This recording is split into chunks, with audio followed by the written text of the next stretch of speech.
నమస్తే, welcome to I dream. నేను మహేశ్వరి. మనతో పాటు ఉన్నారు ప్రముఖ radiation oncologist doctor Rammohan Reddy గారు. ఆయన దాదాపు 1,00,000 మందికి పైగా క్యాన్సర్ పేషెంట్లకు విశేషమైన వైద్య సేవలను అందించే వారికి పునర్జన్మనిచ్చారు.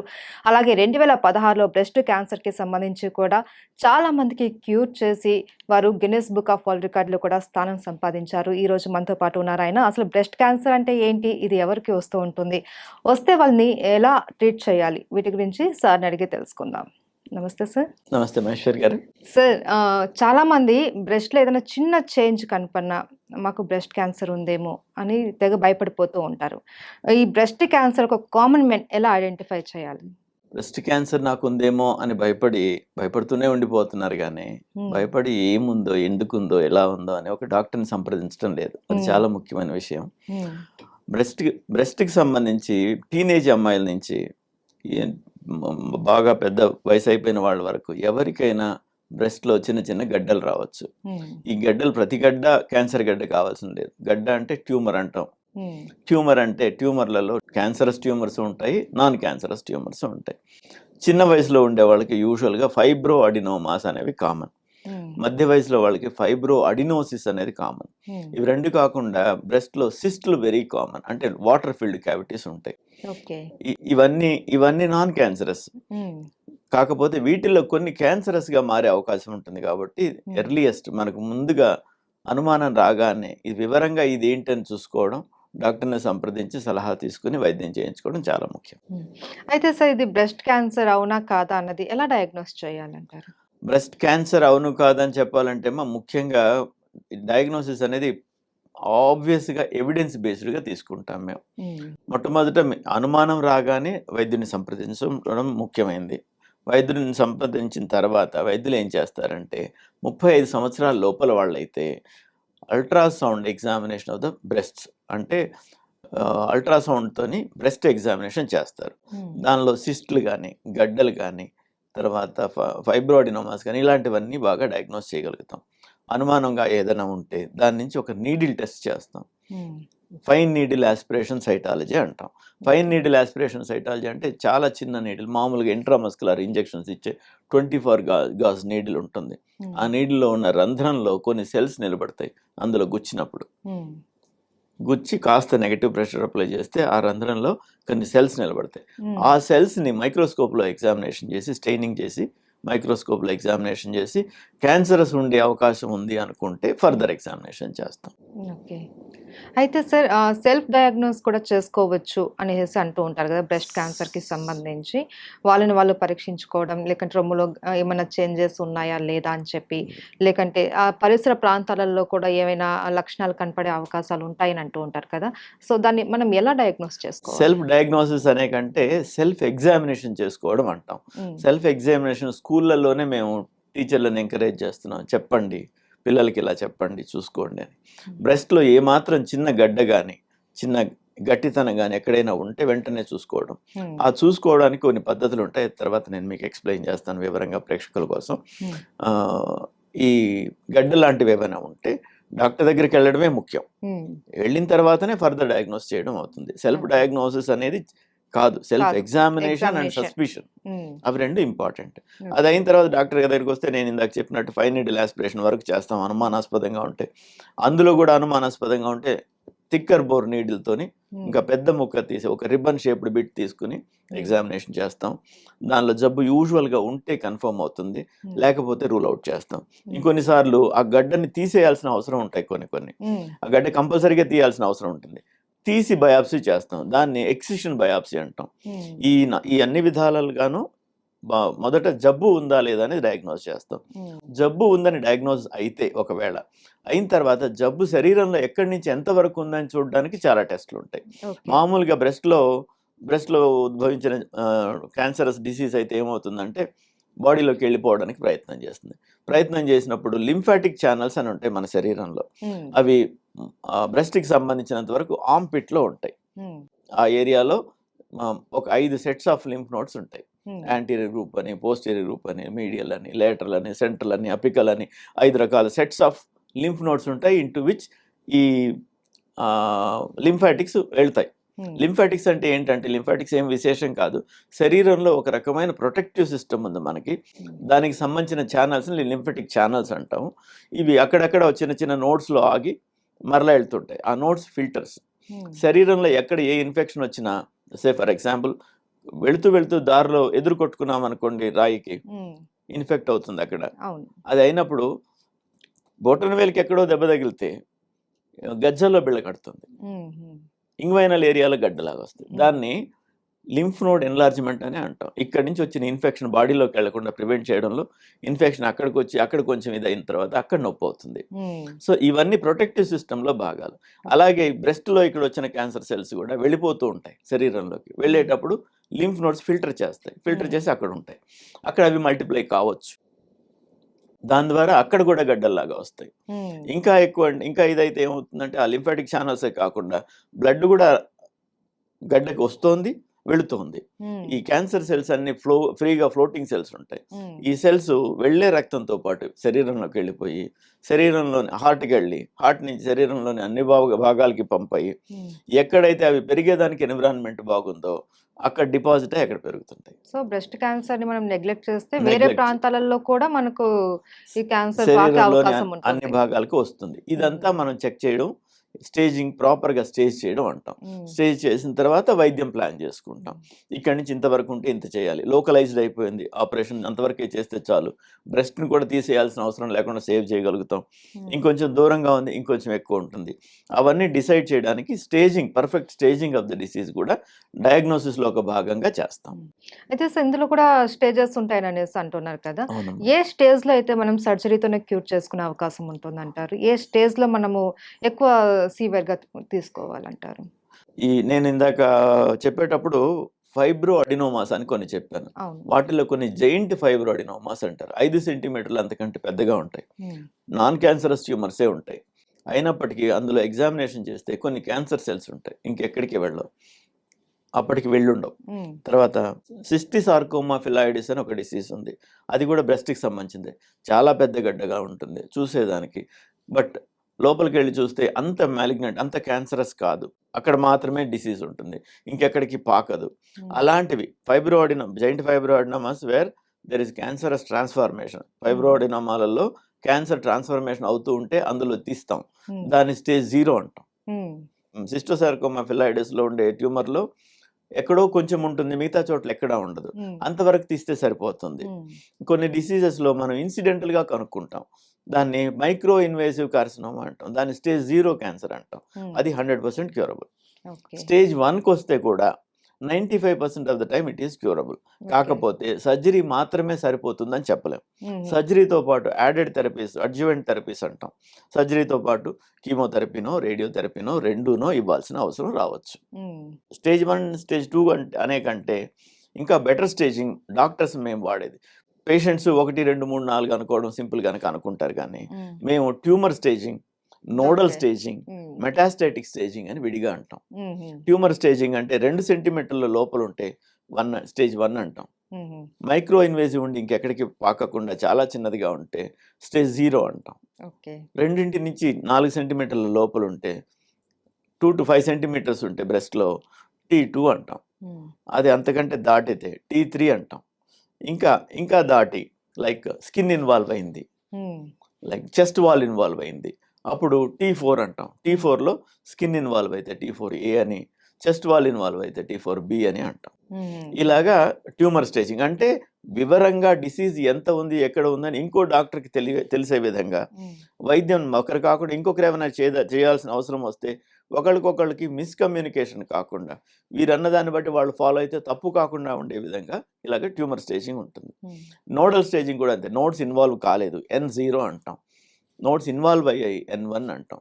మల్టిపుల్ నోడ్స్ ఉన్నాయి, N2 అంటాం. అందులోని ఇంకా మ్యాటెడ్ నోడ్స్ ఉన్నాయి, N3 అంటాం. ఇలాగా డిఫరెంట్ స్టేజెస్ ఉంటాయి. సో ఈ కాంబినేషన్స్గా మేము వాడినందువల్ల ఒక డాక్టర్కి కమ్యూనికేషన్ లోపం లేకుండా ఉండేటట్టు. So staging is further refined. Okay. అయితే సార్ ఎక్కువగా ఈ బ్రెస్ట్ క్యాన్సర్ ఫిమేల్స్లో వస్తూ ఉంటుంది, మేల్లో కూడా వస్తూ ఉంటుంది, కానీ ఫిమేల్లో ఎక్కువగా వస్తూ ఉంటుంది. దానికి మెయిన్ రీజన్స్ ఏంటంటారు? దాదాపు 98% of the breast cancers are in females. Yes. 98-99% breast క్యాన్సర్లు ఆడవాళ్ళలోనే ఉంటాయి. తర్వాత 1-2% ఉండేది మగవాళ్ళలో ఉంటాయి. ముఖ్యమైన రీజన్స్ హార్మోనల్ ఇన్ఫ్లుయెన్సెస్. బ్రెస్ట్ చాలా hormone dependent area. For example, నెలసరి వచ్చే ముందు బ్రెస్ట్ అందరికీ కూడా బాగా టర్జిడ్గా హెవీగా ఉంటుంది. ఎందువల్ల ఉంటుందంటే ఈ హార్మోనల్ చేంజెస్ వల్ల వాటర్ లాగింగ్ ఉండడం, సెల్స్ కొన్ని మల్టిప్లై అవ్వడం, పెద్దగా అవడం, చిన్నగా అవడం, ఇవన్నీ నడుస్తుంటాయి. ఈ ఈస్ట్రోజన్ మెయిన్గా ఇన్ఫ్లుయెన్సింగ్ ఫ్యాక్టర్. సో పీరియడ్స్లో మనకి estrogen secretion up and down అవుతూనే ఉంటుంది. ఈ దాంతోపాటు బ్రెస్ట్లో మార్పులు కంటిన్యూస్గా ఫీమేల్కి వస్తుంటాయి. ఇంకొకటి, బ్రెస్ట్ వాల్యూము ఫీమేల్లో చాలా ఎక్కువగా ఉంటుంది. It is grams. మామూలుగా మెన్లో తీసుకుంటే 1 to 5 grams ఉంటుంది. Like a small button under the nipple ఉంటుంది. అది అంత చిన్న బ్రెస్ట్ టిష్యూ మేల్లో ఉంటుంది. అదే ఫీమేల్లో తీసుకుంటే సో ఎక్కువ వాల్యూమ్నెస్గా ఉంటుంది. బికాస్ దానికి ఒక పర్పస్ ఉంది ఫీమేల్లో. పాల ఉత్పత్తి గ్రంథులు అవి. ఆ గ్రంథులతో పాటు ఇంకా కనెక్టివ్ టిష్యూ ఇవంతా కలిపి 1/2 కిలో నుంచి 1/2 కిలో నుంచి ఇంకొంచెం అటు ఇటుగా ఉండేంతగా, కొంతమందిలో బాగా హెవీగా కూడా ఉంటాయి. So breast volume it self is many times more than breast volume of men. అందువల్ల అదొకటి, హార్మోనల్ ఇన్ఫ్లుయెన్స్ వల్ల ఒకటి, వీటి కారణంగా ఫీమేల్స్లోనే కామన్. అయితే సార్, కొంతమంది అంటూ ఉంటారు, మదర్ ఫీడింగ్ ఇవ్వకపోవడం వలన కొంతమంది పాలు ఇవ్వడానికి నిరాకరిస్తూ ఉండడమో, లేకపోతే ఏదైనా రీజన్ వల్ల పాలు ఇవ్వలేకపోవడం అలా జరుగుతూ ఉంటుంది. వీళ్ళల్లో కూడా ఎక్కువ వచ్చే అవకాశం ఉంటుంది అని అంటారు. అండ్ లేట్ మ్యారేజెస్ అవ్వడం వల్ల కూడా బ్రెస్ట్ క్యాన్సర్స్ వస్తాయి అనేసి అంటూ ఉంటారు. ఎందువల్ల సార్? క్యాన్సర్ గురించి, యాక్చువల్గా బ్రెస్ట్ క్యాన్సర్కి కారణాలు ఏంటి అన్న దగ్గరకు వస్తే, ఇది కారణం అని చెప్పేదానికి లేకున్నప్పటికీ కొన్ని కారణాల వల్ల ఎక్కువ వస్తుంది. ఏమేంటి అనే దానికి, ఎర్లీ మెనార్కీ, ముందుగా రజస్వల అయిన వాళ్ళకి హార్మోనల్ ఫ్లక్చుయేషన్స్ ముందుగా స్టార్ట్ అవుతాయి. లేట్ మెనోపాజ్ వాళ్ళకి అంతే. లేట్ చైల్డ్ బర్త్ ఒకటి, నన్స్కి, వీళ్ళందరికీ కామన్, వీళ్ళందరికీ ఎక్కువ. దట్ మీన్స్ ఈ హార్మోనల్ ఇన్ఫ్లుయెన్సెస్ అట్లీస్ట్ ఈ ప్రెగ్నెన్సీ ఇవన్నీ వచ్చినప్పుడు కొన్నాళ్ళు డిఫరెంట్ స్టేజ్లో లాక్టేషన్లో ఉండడం, ఇట్లాంటి కారణాలు కొన్ని. ఈ విధంగా ఈ ఫ్లక్చువేషన్స్ మూలంగా కూడా ఇలా ఉంటుంది. Early menarche, late menopause, late age at childbirth, no childbirth, పిల్లలు లేకపోవడం, నల్లిపారస్ అంటాం వాళ్ళని. తర్వాత ఫస్ట్ చైల్డ్ బర్త్ లేట్గా కావడం, తర్వాత మెనార్కీ ముందుగా కావడం, మెనోపాజ్ లేట్గా కావడం, ఇవన్నిటి వల్ల కామన్. మన వేడి ప్రాంతాల్లో ఇంకొంచెం మోర్ కామన్, చల్లటి ప్రాంతాల్లో కంటే. ప్రాంతాన్ని బట్టి కూడా చల్లటి ప్రాంతానికంటే వేడి ప్రాంతాల్లో మోర్ కామన్. ఇంకా మన డైటరీ హ్యాబిట్స్, అంతకుముందు హై రోవేజ్ డైట్ అనేవాళ్ళు, అంటే పీచు పదార్థం బాగా ఎక్కువగా ఉండే నార్మల్ ఫుడ్స్ మనం తీసుకునేవాళ్ళం. ఇప్పుడు అలాంటివన్నీ తక్కువగా ఉండే నాన్ ఫైబర్ డైట్ ఎక్కువ, రీఫైన్డ్ డైట్స్ ఎక్కువ, రీఫైన్డ్ ఆయిల్స్ ఎక్కువ, రీఫైన్డ్ షుగర్స్ ఎక్కువ, ఇవన్నీ తీసుకోవడం వల్ల ఇంకొంచెం పెరుగుతుంది. తర్వాత అంతకుముందు మన యాటిట్యూడ్ ప్రకారం మనం అన్ని పనులు ఆడమగ తేడా లేకుండా అందరం చేసుకునేవాళ్ళం. ఇప్పుడు అన్ని మిషన్లు చేసి పెడితే మిషన్లు స్విచ్లు వేస్తున్నాం మనం. సో అన్ని స్విచ్లు వేస్తున్నందువల్ల మన లైఫ్ స్టైల్ మామూలుగానే సెడెంటరీ అయిపోయింది. On top of that women are also working now. స్త్రీలు కూడా చాలా ఉద్యోగాలు చేస్తున్నారు, మంచి మంచి పెద్ద పెద్ద ఉద్యోగాలు చేస్తున్నారు.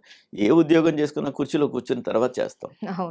సో కుర్చీలో కూర్చున్న తర్వాత చేసే ఉద్యోగాన్ని సెడెంటరీ ఉద్యోగం అని అంటాం. బ్రెయిన్ పనిచేస్తుంది, చేతులు పనిచేస్తే చేయొచ్చు, శరీరం మాత్రం ఖాళీగా ఉంటుంది. ఇలాగా ఒబిసిటీ రావడం, ఇవన్నీ కూడా ఈ క్యాన్సర్ ఎక్కువ అవడానికి కారణం. ప్రపంచవ్యాప్తంగా క్యాన్సర్ బ్రెస్ట్కి సంబంధించి ఈ మధ్య తగ్గుముఖం పడితే మన దగ్గర మాత్రం ఇంకా ఎక్కుతూనే ఉంది. దట్ ఈస్ మనం వెస్ట్రన్ హ్యాబిట్స్ అలవాటు చేసుకుంటున్నాం, వాళ్ళు భయపడి పద్ధతులు మార్చుకుంటున్నారు. అయితే ఈ ఆహారపు అలవాట్లు కూడా వీటి మీద చూపిస్తాయంట చాలా అమ్మా.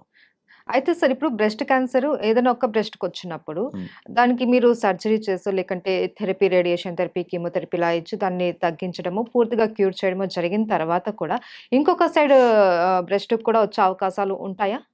ఉంటాయమ్మా. మామూలుగా కంటే కాస్త ఎక్కువ ఉంటాయి. మామూలుగా ఈరోజు ఉన్న పరిస్థితుల్లో భారతదేశంలో ప్రతి సంవత్సరం దాదాపు 14 నుండి 15 లక్షల కొత్త బ్రెస్ట్ కేసులు డయాగ్నోజ్ అవుతున్నాయి. ప్రతి నిమిషము ఒక కొత్త కేసు డయాగ్నోస్ అవుతుంది. ప్రతి 3-4 నిమిషాలకి ఒక పేషెంట్ చనిపోతున్నారు బ్రెస్ట్ క్యాన్సర్ మూలంగా. 13-14 లక్షల బ్రెస్ట్ క్యాన్సర్స్ డయాగ్నోస్ అవుతుంటే అందులో 4.5 లక్షల మంది స్థిరంగా చనిపోతున్నారు. అది ఒకటి, డయాగ్నోసిస్ లేట్ కావడం ఒకటి, అండ్ వైద్య సదుపాయాలు సరిగా ఉండకపోవడం ఒకటి, వైద్యుడిని తొందరగా ఇన్ టైం అప్రోచ్ కాకపోవడం ఒకటి, ఇవన్నీ రీజన్. సో ఇలాగా అవుతోంది. అంటే ఇప్పుడు ఒక బ్రెస్ట్‌కి వచ్చినప్పుడు దాన్ని మీరు బ్రెస్ట్ సర్జరీ లేకపోతే థెరపీలతో క్యూర్ చేసిన తర్వాత ఇంకొక సైడ్ కూడా వచ్చే అవకాశాలుంటాయా? ఇంకో సైడ్ కూడా బ్రెస్ట్ ఉంది గనక కొత్తగా అంటే ఈ డిసీజ్‌కి రిలేటెడ్ లేకపోతే కూడా హ్మ్. రిమైనింగ్ బ్రెస్ట్ మామూలుగానే బ్రెస్ట్ క్యాన్సర్ వచ్చే అవకాశం ఉంటుంది కదా! హ్మ్. అది ఇంకోటి చెప్పదలుచుకుంది ఏంటంటే అది ఓవర్‌లుక్ అయింది. ప్రతి ఎట్ ద ఏజ్ ఆఫ్ 25 25 సంవత్సరాల అమ్మాయిని తీసుకుంటే హ్మ్. ప్రతి 20,000 మందిలో ఒక్కరికి బ్రెస్ట్ క్యాన్సర్ ఉండే అవకాశం ఉంది. 20,000 మందిలో ప్రతి ఒకరికి. 20,000 మందిలో ఒక్కరికి బ్రెస్ట్ క్యాన్సర్ ఉండే హ్మ్. అవకాశం ఉంది. హ్మ్. అదే 80 సంవత్సరాల వయసు వాళ్ళని తీసుకుంటే ప్రతి 8 మందిలో ఒకళ్ళకి క్యాన్సర్ ఉండేదానికి హ్మ్. ఆస్కారం ఉంది. ప్రతి అంటే 8 వయసు పెరిగే కొద్దీ వయసు పెరిగే కొద్దీ క్యాన్సర్ ఆఫ్ బ్రెస్ట్ ఇంక్రీజ్ అవుతోంది. ఓకే. సో వారు 10 ఏళ్ల కింద వైద్యం చేయించుకున్నారు. 10 హ్మ్. ఏళ్ల తర్వాత 10 ఏళ్ల వయసైన బ్రెస్ట్ ఉంటుంది. అందులో పాసిబిలిటీ ఎక్కువే కదా! హ్మ్. అలా ఉండడం వల్ల వచ్చేది సహజంగా ఒకటి. హ్మ్. అది కాకుండా కూడా ప్రీవియస్‌గా ఒక బ్రెస్ట్‌లో ట్రీట్ చేసిన వాళ్ళలో రెండో బ్రెస్ట్‌లో క్యాన్సర్ వచ్చే అవకాశం 5-10% ఇంక్రీజ్ అవుతుంది. ఓకే. ఓకే. అయితే సార్ వయసు పెరిగే కొద్దీ మనకి బ్రెస్ట్ క్యాన్సర్ వచ్చే అవకాశాలు ఎక్కువగా ఉన్నాయనేసి అంటున్నారు కదా! దీనికి మనం ఏ ఏజ్‌లో మనం ముందుగా డయాగ్నోస్ చేసుకోవడానికి ఏమైనా టెస్ట్‌లు చేయించుకోవడం అలాంటివేమైనా అది ఉన్నాయా? అండర్ 30 కంటే ముందు వయసులో హ్మ్. ఏదైనా అనుమానంగా ఉంటే బ్రెస్ట్ క్లినికల్ ఎగ్జామినేషన్ చేసుకోవడము. హ్మ్. అందులో అనుమానంగా ఉంటే సోనోమామోగ్రఫీ అని చేస్తాం. ఓకే. థర్మోమామోగ్రఫీ, సోనోమామోగ్రఫీ ఎందుకు చేస్తామంటే వాటి వల్ల రేడియేషన్ ఎక్స్‌పోజర్ నియర్ జీరో అసలు ఉండదు. హ్మ్. అండ్ మామోగ్రఫీ అని ఇప్పుడు మామోగ్రఫీ చేస్తున్నాం. అది 35 దాటిన వాళ్ళలో చేస్తాం. హ్మ్. వెస్టర్న్ కమ్యూనిటీస్‌లో 40 తర్వాత చేస్తారు. మనం వేడి ప్రాంతాలు గనక మనం 35 నుంచే మనం చేస్తాం. హ్మ్. అదొకటి. మనకు మెనార్‌కి కొంచెం ఎర్లీ ఏజ్‌లో గూడా ఉంటుంది మన వాళ్ళకి. హ్మ్. అందుమూలంగా గూడా కొంచెం ముందుగా 35 నుంచే చేస్తాం. హ్మ్. ప్రతి సంవత్సరం చేయాలని అమెరికన్ సొసైటీ ఆఫ్ ఆంకాలజీ వాళ్ళు చెప్తారు. హ్మ్. ప్రతి సంవత్సరం మనం కూడా చేయాలి లెక్క ప్రకారం. బట్ అన్నీ నార్మల్‌గా ఉంటే ప్రతి 3 ఏళ్లకి మారుస్తాం దాన్ని. ఓకే. ఎప్పటిదాకా చేయాలి? ఏ వయసు వరకు చేయాలి?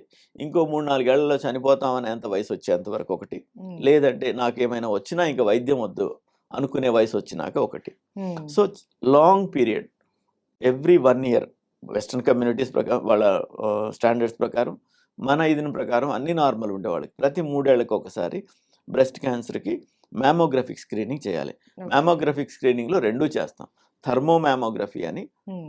అండ్ ఎక్స్‌రే మామోగ్రఫీ అని 2 చేస్తాం. ఇప్పుడు digital X-ray mammography, 3 dimensional digital X-ray mammography ఇవన్నీ వచ్చున్నాయి. వీటి మూలంగా రేడియేషన్ ఎక్స్‌పోజర్ బాగా తక్కువవుతుంది. హ్మ్. ఈ కాంబినేషన్ చేయడం వల్ల కనుక్కునేదానికి అవకాశం, బ్రెస్ట్ క్యాన్సర్ కనుక్కునేదానికి అవకాశం, చేతికి తగలకుండా డాక్టర్ కూడా మిస్ అయ్యే దగ్గర కూడా హ్మ్. 45% పెరుగుతుంది. ఓకే. సో 45% అందువల్ల అది చేయడం చాలా ఇంపార్టెంట్. హ్మ్. అండ్ సార్ మనం ఇందాక మాట్లాడుకున్నాము. ఫీమేల్‌లో రావడానికి చాలా రీజన్స్ ఉన్నాయనేసి చెప్పారు. అయితే మేల్‌లో రావడం చాలా తక్కువ అన్నారు కదా! వాళ్ళలో ఎందుకొస్తుందంటారు? ఆ తక్కువ వచ్చే వాళ్ళలో కూడా రీజన్స్? ఇవి మేల్‌లో ఏమేమి ఇంప్లై అవుతాయి, ఫీమేల్‌లో ఏమేమి ఇంప్లై అవుతాయి అవన్నీ ఉన్నాయి. సెడెంటరీ లైఫ్ స్టైల్ ఇవన్నీ, ఆల్కహాల్ కూడా ఉంటుంది కొంత ఇన్‌ఫ్లూయెన్స్. హ్మ్. తర్వాత ఏజ్ తర్వాత ఈ మేల్ డామినెంట్ హార్మోన్స్ ఏమైతే ఉన్నాయో, ఆండ్రోజెన్స్ ఏవైతే ఉన్నాయో అవి పనిచేయడం తగ్గిపోతాయి. Hmm. Then female kind of hormones కూడా హ్యూమన్ బీయింగ్‌లో ఉంటాయి. మ్యాన్‌లో కూడా ఉంటాయి. Hmm. They take little upper hand. అదొకటి. హ్మ్. అండ్ బ్రెస్ట్ వాల్యూమ్ కూడా యాస్ ద ఏజ్ ఇంక్రీజెస్ ఆ బటన్ సైజ్ నుంచి కొంచెం పెరిగేదానికి ఆస్కారం ఉంటుంది. ఆండ్రోజన్ ఇన్‌ఫ్లూయెన్స్ తగ్గినాక. హ్మ్. ఇవన్నీ కారణాలు కాకుండా మనకు తెలియని ఏ కారణంతో బ్రెస్ట్ క్యాన్సర్ ఫీమేల్‌కొస్తుందో అదే కారణంతో వీరికి కూడా వస్తుంది. మేలుకి కూడా మనకి అన్ని వస్తుంది. కారణాలు తెలీదు. హ్మ్. వీటినన్నిటిని మనం క్రోడీకరించి మనం చేసిన వివరమైన స్టడీస్‌ని బట్టి హ్మ్. ఇవి కావచ్చు, వీటి హ్మ్. వల్ల పెరుగుతోంది. ఇవి ఉంటే జాగ్రత్తగా ఉందామని చూస్తున్నామే కానీ హ్మ్. ఫలానా కారణం అని ఇంకా మాకు తెలీదు. ఓకే. సో, మేల్ అయినా, ఫీమేల్ అయినా ఎవరికైనా సరే క్లినికల్ ఎగ్జామినేషన్ అన్నది ఆ చాలా మెమోగ్రమీ, ఇంపార్టెంట్. అనోగ్రఫీ అనేది కంపల్సరీ చేయించుకోవాలి. మేల్‌కి ఏమైతుందంటే చిన్న బ్రెస్ట్ అంత బటన్ అంత చిన్న ఇది కాబట్టి కొంచెం తేడా రాగానే వాళ్ళకి తెలిసిపోతుంది. హ్మ్. స్టేజ్ టు స్టేజ్ ట్రీట్మెంట్ కూడా వాళ్ళకి వీళ్ళకి ఒకటే. ఓకే. మిగతావన్నీ సేమ్ ఉంటాయి. హ్మ్. అంచేత కనుక్కోవడం ఈజీ. కనుక్కున్న తర్వాత వాళ్ళు దాచుకోకుండా ఉండాలి అంతే. ఓకే. ఓకే. సార్ ట్రీట్మెంట్ విధానం ఎలా ఉంటుంది సార్ బ్రెస్ట్ క్యాన్సర్‌కి? ట్రీట్మెంటు స్టేజింగ్ చేసిన తర్వాత ఎక్కడి నుంచి ఎక్కడి దాకా డిసీజ్ ఉందనే దానికోసం రకరకాల టెస్టులు. స్టేజింగ్ చేయడంలోనే ఒక సినారియో ఆఫ్ టెస్టులు ఉంటాయమ్మా. హ్మ్. మామూలుగా కంప్లీట్ బ్లడ్ పిక్చర్ అని ఒకటి చేస్తాం. హ్మ్. బ్లడ్‌కి సంబంధించి ఎక్కడ ఏ ప్రాబ్లమ్ ఉన్నా చూడడానికి అది. ఈ రీనల్ ఫంక్షన్స్ అని ఒకటి చేస్తాం. అనస్థీషియా అవన్నీ ఇచ్చి వైద్యం చేసేటప్పుడు, ఇంకేమైనా కీమోథెరపీలు అవన్నీ పెట్టేటప్పుడు, ఈ కిడ్నీస్ దెబ్బతిన్నాయా, ఆల్రెడీ దెబ్బతిన్నాయా, బాగున్నాయా అని చూసుకోకుండా చేయకూడదు. అందుకోసం అవి చేస్తాం. హ్మ్. లివర్ ఫంక్షన్స్, లివర్ ఎలా ఉంది, లివర్‌లో ఇంకేమైనా ప్రాబ్లమ్స్ ఉన్నాయి, ఇవన్నీ చూడడం ఒకటి. హ్మ్. ఇవన్నీ అయిన తర్వాత బ్లీడింగ్ డయాసిస్ ఏమైనా ఉన్నాయా అంటే కొంతమందికి తాకితే కూడా బ్లీడింగ్ కంటిన్యూస్ అవుతుంటుంది. అవి హ్మ్. For some reason. ఆ రీజన్స్ ఏమన్నా ఉన్నాయని చూస్తాం. రేపు ఆపరేషన్ చేసినప్పుడు బ్లీడ్ అవ్వకూడదు కదా పేషెంట్‌కి, అవన్నీ చూస్తాం. దాని తర్వాత ఒక ఛాతీ ఎక్స్‌రే చేసుకుంటాం. హ్మ్. అంటే మత్తు ఇచ్చినప్పుడు ఎలా తట్టుకుంటారు అనే దానికోసం కార్డియాక్ అసెస్మెంట్ చేసుకుంటాం. హ్మ్. మత్తిచ్చి ఒక గంటో 2 గంటలు ఉంచి ఆపరేషన్ చేస్తాం కదా! హ్మ్. అవి చూడడానికి మత్తు డాక్టర్ గారు ఇవన్నీ అసెస్ చేసుకొని ప్రీ అనస్థెటిక్ చెకప్ అంటాం దాన్ని. అది హ్మ్. చేయించి యెస్ అంటారు. వైరాలజీ టెస్టులు కొన్ని చేసుకుంటాం. దానివల్ల ఇంకేమైనా ప్రమాదాలు ఉంటాయని తెలియడానికి. హ్మ్. ఇవన్నీ అయిన తర్వాత ముఖ్యంగా ఇప్పుడు లేటెస్ట్ ట్రెండ్ ఏంటంటే, ట్రెండ్ అనే కాదు, ముఖ్యంగా అంతకుముందు మేము కొన్నిసార్లు వైద్యం చేసేటప్పుడు ఇంత డిసీజ్ ఉంటే వైద్యం చేస్తే తగ్గాలి అనుకునే దగ్గర కూడా కొన్నిసార్లు రికరెన్స్‌లు చూసాం. హ్మ్. ఎందుకు అని మాకు కారణం తెలియకుండా ఉన్నది. ఇప్పుడు పెట్ సీటీ స్కాన్ అని ఒకటొచ్చింది. హ్మ్. ఆ పెట్ సీటీ స్కాన్ ద్వారా ఏంటంటే 2 మిల్లీమీటర్ల కంటే పెద్ద జబ్బు ఎక్కడ శరీరంలో ఉన్నా గానీ దాన్ని కనుక్కునే దానికి ఆస్కారం ఉంది. ఈ హ్మ్. స్టేజింగ్ టైంలోనే అది చేసుకుంటే బ్రెస్ట్‌లో నుండి యాక్సిలా వరకు వచ్చిందా? ఇంకెక్కడికైనా పాకిందా? ఇంకేమైనా ఉందా? అవన్నీ వివరంగా తెలుస్తాయి. దాన్ని బట్టి ట్రీట్మెంట్ ప్లాన్ చేసుకోవడానికి. ఫర్ ఎగ్జాంపుల్ దూరంగా పాకిపోయిందనుకోండి, హ్మ్. ఆపరేషన్ వెంటనే చెయ్యరాదు. బాగా దూరంగా పాకిపోయింది. ఏం చేసినా గానీ కీమోథెరపీ ఇచ్చి కొంతకాలం నయం చేయొచ్చు అనే అవకాశం ఉన్నప్పుడు అది మాత్రమే చేస్తాం. ఓకే. కొంత కీమోథెరపీ ఇస్తే ష్రింక్ అవుతుంది. దాని తర్వాత ఆపరేషన్ చేసే అవకాశం ఉందనుకుంటే కీమోథెరపీ ఇచ్చి ష్రింక్ చేసి దాని తర్వాత ఆపరేషన్ చేయగలిగితే మంచిదనుకుంటే అలా చేస్తాం. హ్మ్. ఇంకేదైనా వైద్యం చేస్తే ఇంకొంచెం తగ్గితే దాని తర్వాత ఆపరేట్ చేయొచ్చు అనుకుంటే అలా చేస్తాం. హ్మ్. సో, వెనక నుంచి ముందుకొస్తున్నాను నేను. హ్మ్. హైయెస్ట్ డిసీజ్ ఉంటే కీమోథెరపీ లాంటివి హ్మ్. చేసుకుంటాం. థెరపీలు తర్వాత సర్జరీ. నొప్పి విపరీతంగా ఉందంటే రేడియేషన్ ద్వారా కొంత నొప్పి తగ్గేలా చేసుకుంటాం. ఇంకొంచెం తక్కువ డిసీజ్ ఉందంటే కీమోథెరపీ గానీ, రేడియోథెరపీ గానీ ఇచ్చి హ్మ్. జబ్బు షింక్ అయ్యేలాగా చేసి, దాని తర్వాత ఆపరేట్ చేసి, దాని తర్వాత దాన్ని తీసిన స్పెసిమెన్ మరలా ఎగ్జామినేషన్ చేసుకొని, ఏమైనా మందులు స్పెసిఫిక్‌గా పనిచేస్తాయో తెలుసుకొని, కొన్ని ఇమ్యునోథెరపిక్ ప్రొసీజర్స్ కూడా ఉంటాయి. అలాంటియేమన్నా చేస్తే మంచిదా చూసుకొని అవి చేస్తాం. హ్మ్. ఇంకా ఎర్లీగా ఉంది, బ్రెస్ట్ మొత్తం తీసేస్తే సరిపోతుందనుకుంటే బ్రెస్ట్ మొత్తం తీయడం. బ్రెస్ట్ మొత్తం తీస్తే కూడా యాక్సిలా క్లియరెన్స్ చేయాలి. హ్మ్. ఎందుకంటే they are first filters of disease. హ్మ్. ఫస్ట్ ఫిల్టర్స్‌లో జబ్బుందా లేదా చూసుకొని మిగతాయి ప్లాన్ చేయడానికి. మాస్టెక్టమీ, మోడిఫైడ్ రాడికల్ మాస్టెక్టమీ అంటాం. హ్మ్. బ్రెస్ట్ రిమూవ్ చేస్తూ, బ్రెస్ట్‌తో పాటు ఈ చంకల్లో ఉన్న లింఫ్ నోడ్స్‌ని క్లియర్ చేసి ఎగ్జామినేషన్ చేయడం. ఓకే. అదయిన తర్వాత ఇంకా కొంచెం ఎర్లీ డిసీజ్ ఉంది.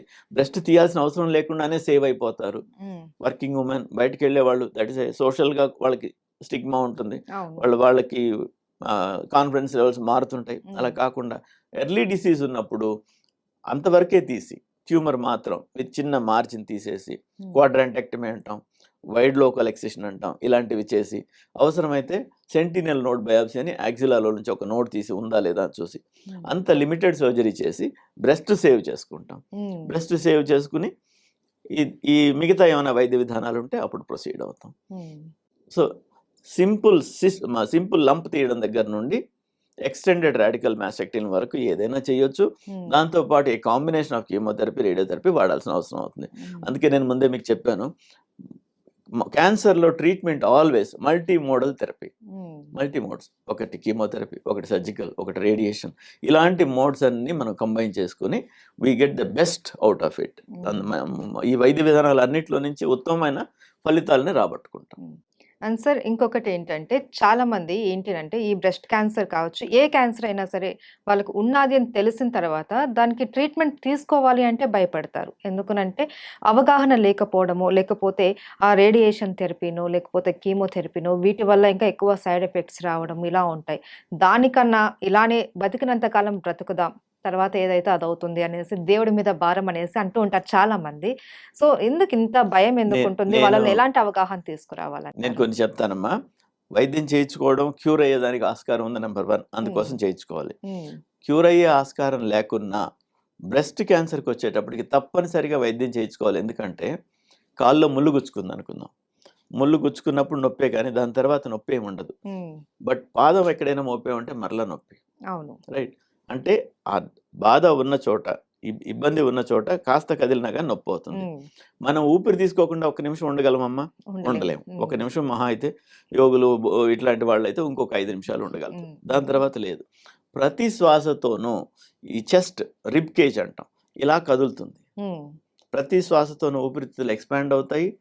కన్ చిన్నవవుతాయి. హ్మ్. ఈ విధంగా అయ్యేటప్పుడు ప్రతి క్షణం ఆ ముల్లు గుచ్చుకున్న దాన్ని కాల్లో కదిలిచ్చినట్టు ఉంటుంది. హ్మ్. అలాంటి కష్టం పడాల్సిన అవసరం లేకుండా ఉండేదానికి వైద్యం తప్పనిసరి. హ్మ్. తర్వాత కొన్ని వైద్యాలు ఈరోజు కంట్రోలే అవుతాయి.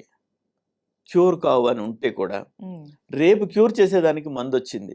అవును. రేపు ఆ పేషెంట్ ఉంటే కదా రేపు క్యూర్ చేయగలుగుతాం. హ్మ్. రైట్. వైద్య నా నా శాస్త్రంలో నా ఎప్పుడైనా పర్స్ నా ఏమైనా పర్స్ నా జరగొచ్చు. పర్సనల్ ఎక్స్‌పీరియన్స్‌లోనే నేను చాలా మంది పేషెంట్స్‌ని చూసాను. హ్మ్. ఒక ఒక పేషెంట్ పేర్లు చెప్పకూడదు గనక చెప్పనండి. హ్మ్. 8 సెంటీమీటర్ల ట్యూమర్ ఉంది. 8 ఇంచుల ట్యూమర్ ఉంది ఓకే. అబ్డామెన్‌లో. ఆ! అది నాన్ క్యాన్సరస్ కాదు. అట్లని అది అది క్యాన్సరస్ ట్యూమరే. హ్మ్. కానీ అంత వైడ్‌గా స్ప్రెడ్ అవ్వలేదు. ఇంత హ్మ్. పెద్ద సైజ్ ఉన్నప్పటికీ. తీసేయాలి. తీసేసాం. తీసేసిన తర్వాత అప్పటికి రేడియేషన్ సొఫిస్టికేటెడ్ వేలో వచ్చింది 20 ఏళ్ల కిందట.